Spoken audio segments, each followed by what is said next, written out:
Hello everyone and welcome back to Fallout. Sorry I had to take a unscheduled break there, right in the middle of my looting session here. Had a bunch of episodes in the can, and had some things come up in real life, as they tend to happen. But we're going to get back to looting. As you just saw, we grabbed that set of combat armor that is going to help us out immensely, both with defending ourselves from bodies, but also gives us bonus resistance to radiation, which will be very relevant on our way out of here. And the last thing we have to do is this last hallway full of items to grab. Now, I might have to do a lot of inventory shuffle, so I'm not exactly sure how much of this I'm actually going to keep in or how much I'm actually going to cut out and do an inventory shuffle montage, so I don't think I need any of that. Well, like I said in a previous episode, is that if you need pulse grenades, this is the place to get them. Alright, we got ourselves a minigun. That should be about my weight limit. Yep, that's what I thought. Ian, buddy, pal.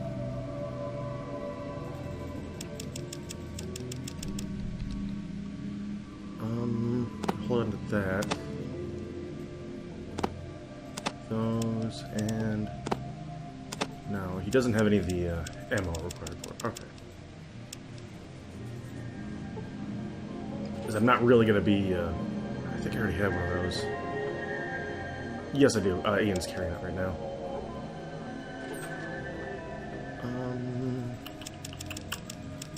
I know I have a plasma.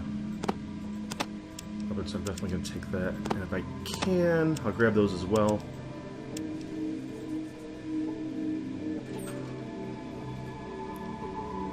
Motion sensor. I mentioned this way back in the one of the first episodes. Self-what? Take those. Is that the motion sensor, once you use it,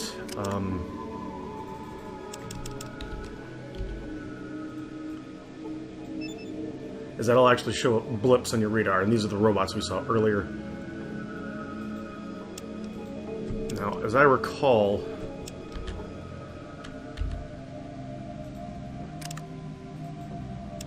yeah, it's kind of weird that it says it's not installed, and I don't know if there's any trick to it, but if you use it out of your inventory, it works.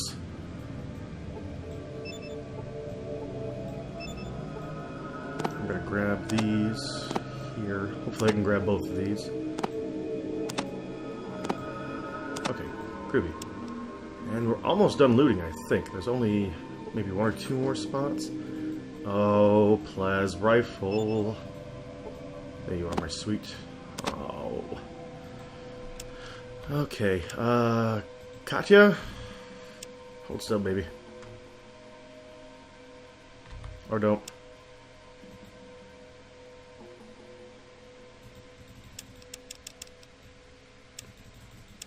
Let's dump off some things for her.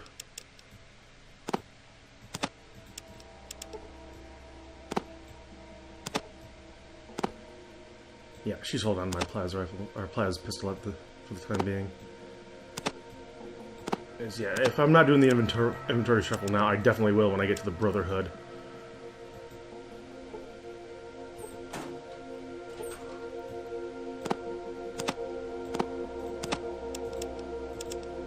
Okay, I think that might be the extent of things. Oh, I've got there, and I grabbed those over there. Yep, just a little bit left. And this is why I wanted to keep my companions alive for so long, as there's such good loot down here that even though, now that I'm thinking about it, it's not going to be terribly relevant, how I'm planning to finish up the game here is that I've decided not to go the heavy combat route. Hi, Tycho. How's it going? You want to leave the loot, buddy? Or leave the glow? Get this loot back to the hub?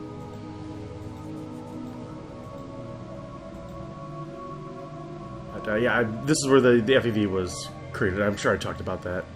It's been maybe about a week and a half since I recorded, so things are a little fuzzy. That should be the last of the loot.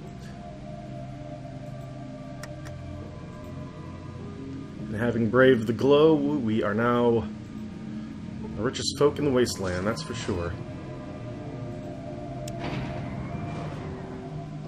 And before we actually get to a higher level where radiation is going to be an issue, is those data disks that we grabbed are the other reason why we're down here.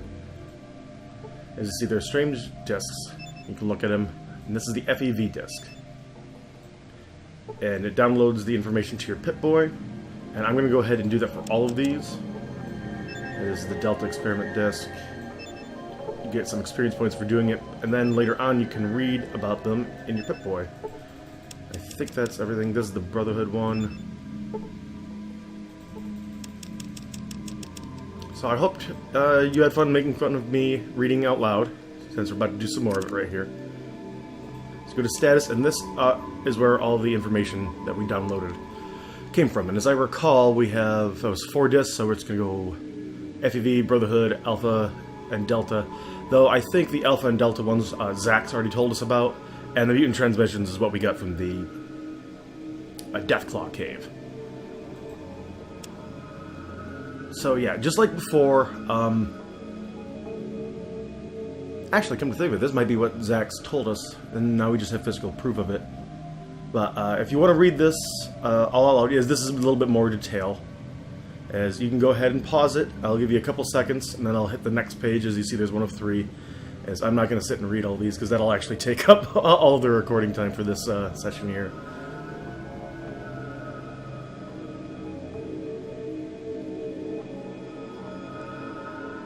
Alright, now on to page 2.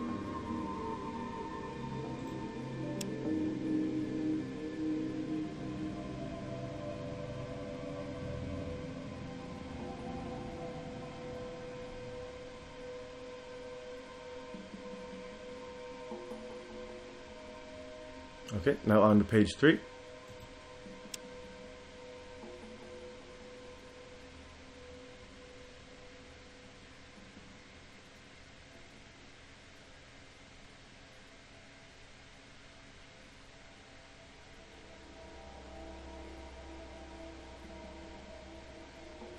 Alright, so that is the FEV one. Here's the Ancient Brotherhood tape.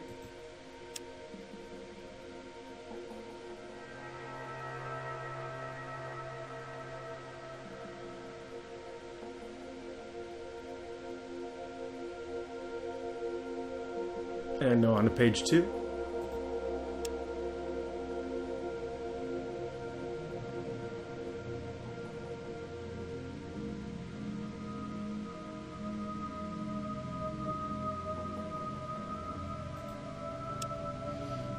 Okay, now the Alpha experiment tape.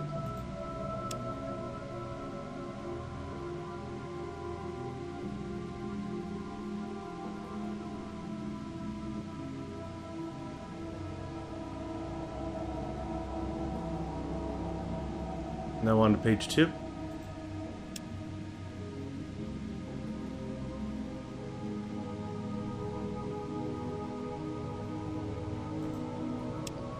And finally, we're on to the Delta experiment tape.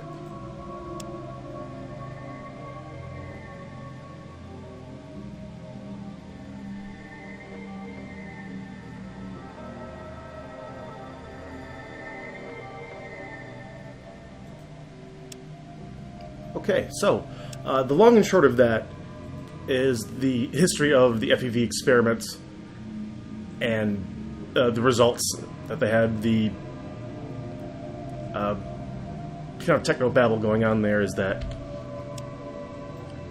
the virus rewrites what would be considered incomplete. It tears down recessive genes from the RNA and DNA and then rebuilds them. And I'm probably screwing that up. I'm not a real scientist myself.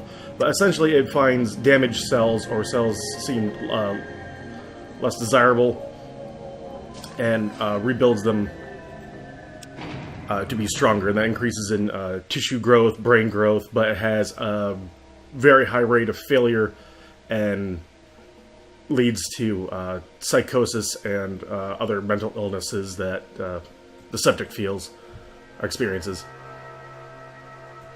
And while I'm not a scientist myself, we are about to run into an area with a talking head who will explain it a whole lot better than I ever can. And just before we go anywhere, since we are getting towards the top and we've been down here a while, I'm just going to check my rad resistance. Okay, it's still up there. And I did level up, so I'm going to go ahead and get my energy weapons up to 100. And my speech is already 100, so now we're going to go as much as I can get into science.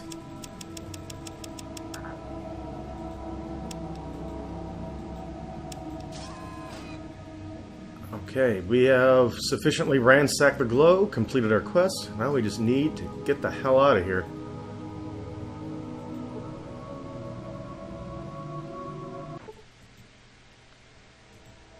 I really wish I had a hot dog on a stick. Alright, but before we head out, let's make sure we don't need our key cards anymore. And we've got... Well, we can go ahead and jam the plas rifle here, just in case we run into any random encounters. Let's first and foremost get our asses back to the hub. Get out of this radiated wasteland.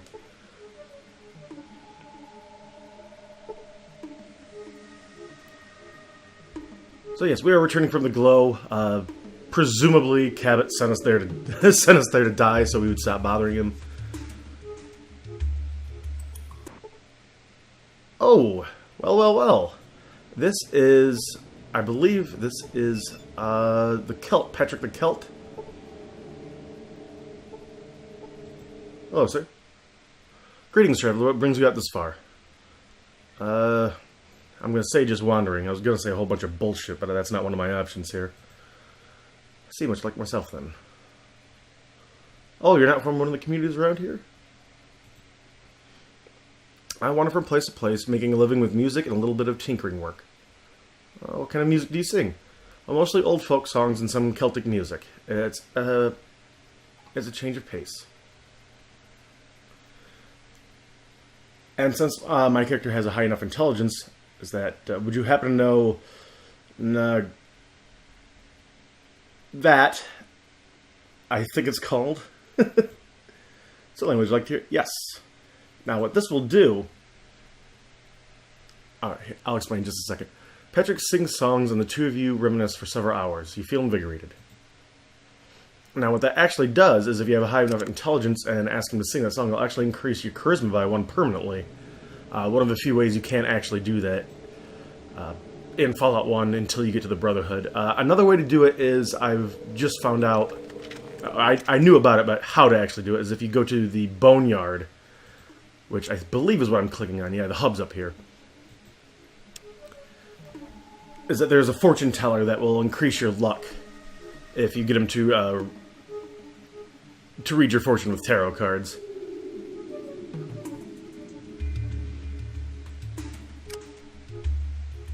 So we're going to pop in downtown here real quick, and I actually am going to do a inventory shuffle here just to make sure that I have everything I'm going to need going into the next section of the game. So, bear with me. I'll be right back.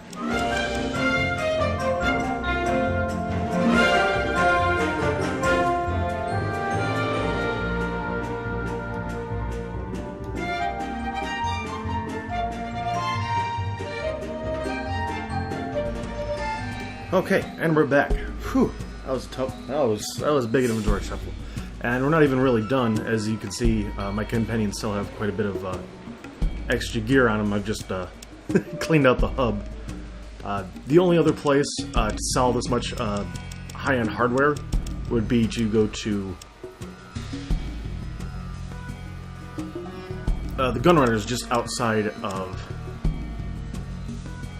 the Boneyard, but we're not quite ready there. And the Boneyard, like I said, doesn't have a whole lot to do with the main quest, but I believe if I help them take out their Deathclaw problem, that it will in fact give me a better ending. And plus, you know, fighting Deathclaws. Why not? But we're not quite there yet. As before I go facing down any giant lizards, I need some ample protection. Granted, this is quite well, but we're gonna need top of the notch. So let's go ahead and make a save.